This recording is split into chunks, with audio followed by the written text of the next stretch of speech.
football. It's personal between me and you, and I'm going to do you some serious harm, you big stiff idiot. The untouchable True School Sports Empire proudly presents something the boxing games are missing. Hey, what's going on? It's your boy BT, and I came here to talk some boxing with the thousands of True School Sports subscribers. Now, I hope everybody had a Merry Christmas out there. You know, I had a great Christmas. You know, I'm back in the town. I'm back in Dania Beach, so it's always good to be home. I don't get to be, you know, in Dania Beach as often as I used to be, you know, when I lived here. But it's always good to be back in a familiar place, you know. But life's all about, I said in my last video when I was talking about Charlo versus Tim Tszyu when he pulled out, I said in that video, I said that life's all about turning a negative situation into a positive situation. So we know, because I made a video about it, we knew that on January 14th, we were supposed to have Efe Ajagba taking on Oscar Rivas in a battle of two of the hardest punchers at heavyweight, right? Oscar Rivas is pulled out. He's not going to be fighting Efe Ajagba, but honestly, I got to say, I think not only is the replacement match fighter in this situation, not only am I more excited for the main event now, but you know, even the co-main event I'm more excited about. So we'll start with the main event. So in place of Oscar Rivas, we're gonna have none other than Stephen Shaw, a guy that, you know, some of my subscribers and viewers have been trying to put me on to, saying that they want, you know, a lot of these guys in the heavyweight division would lose to Stephen Shaw. Stephen Shaw's underrated. And, you know, I watched him fight, and I think when Stephen Shaw comes in shape, he is a pretty good boxer, and he does have some good things with him. But now is his chance to really stick his flag in the ground and make a name for himself in the heavyweight division, because this is a guy that hasn't really gotten the opportunity to fight, like, you know, name opponents. Efe Ajagba is a name. People know him.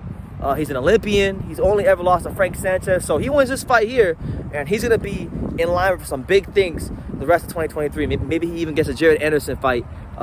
In fact, this is the kind of fight and a win for him that would get him a Jared Anderson fight, I believe, you know. Efe Ajagba, for him, this is a guy that really was looking really good. Those top-ranked matchmakers were doing a great job of making him look good, and then he got exposed by Frank Sanchez, right?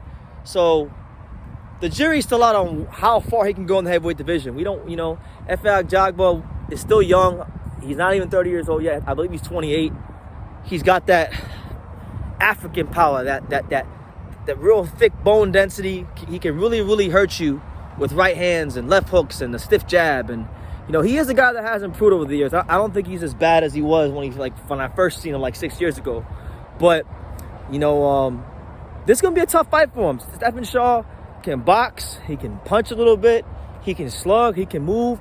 This is a fight for Ajagba, which I think is a tough one.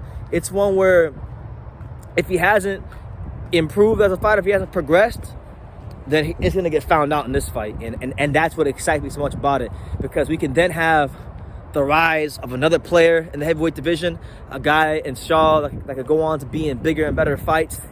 And we'll see if Ajagba has gotten any better, because really, since he lost to Frank Sanchez, he hasn't really fought anybody that I think would show us he's gotten better. This is a fight where I think we're going to learn to see if he's better. And we're going to learn to see if Stephen Shaw is just some guy that boxing fans say is good so they can sound like, you know, they know something about boxing, or if he really is going to be a player in the heavyweight division. Because shout out to my main man, Ghost. I don't know if he'll watch this video, but Ghost, one of my subscribers, he says that, Stephen Shaw would beat Philip Hergovich and these kind of guys, and I don't believe it. I like him.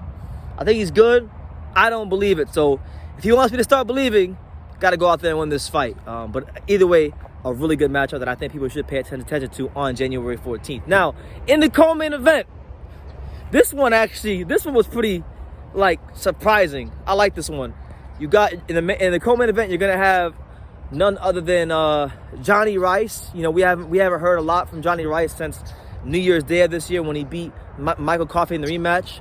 We're gonna have Jonnie Rice on short notice taking on the Italian heavyweight Guido Vianello. Now, I remember years ago I made a video about Guido Vianello, and there were some people in boxing that had some high hopes for Guido Vianello, but he kind of got found out a couple years ago when he had that draw with the tough gatekeeper Kingsley eBay. Had a draw with him like 2 years ago, And really, people don't really look at Guido Vianello as a guy that could be a legitimate top 10, top 15 type contender. So I look at this fight. When Jonnie Rice won his fight against Michael Coffey, I always said, you know, to dream big, to push this as far as you can.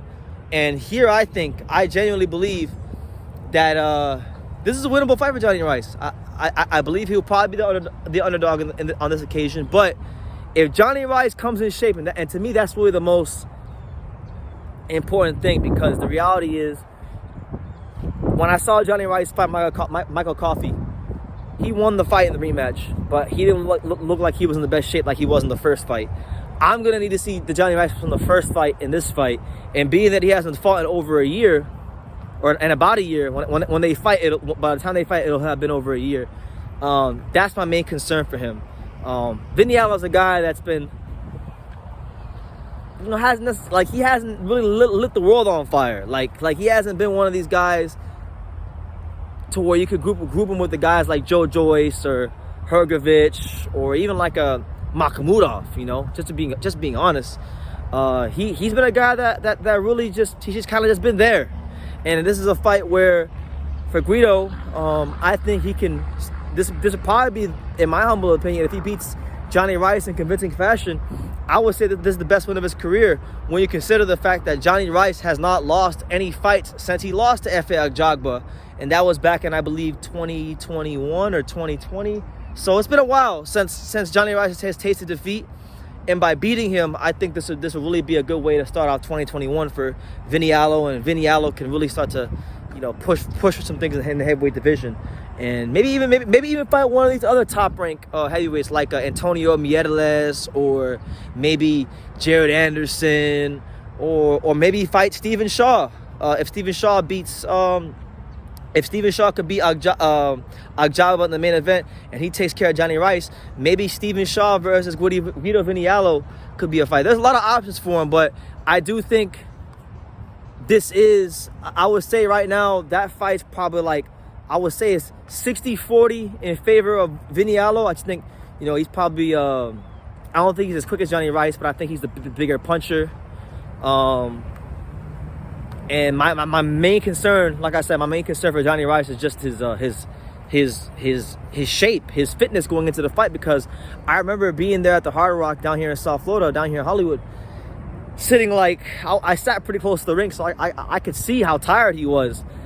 He looked visibly tired early in that fight against Coffey. So if Vianello can push that pace on him and hit some shots to make him think early on, if Jonnie Rice ain't in shape, his ass is going out early. But if he is in shape, and if he's moving and he's throwing that really nice, educated right hand like he did in the first fight with Michael Coffey, could be a really interesting fight. So watch out for that card, but watch out for that fight on the card. But yeah, that's my take on the newly formed card. It was supposed to be Oscar Rivas versus Efe Ajagba. Rivas pulls out, Stephen Shaw slots in, so it's Shaw versus Ajagba in the main event, and the co-main event is Guido Vianello in his, I think, toughest test to date against the, you know, Jonnie Rice, who's on a 2-fight winning streak right now. So should be a really interesting way to start off the year in January. So let me know what you guys think. If you guys got any observations or analysis or agree or disagree with anything I said, feel free to leave it in the comments down below. Make sure you guys take the time to subscribe. Like I say in every single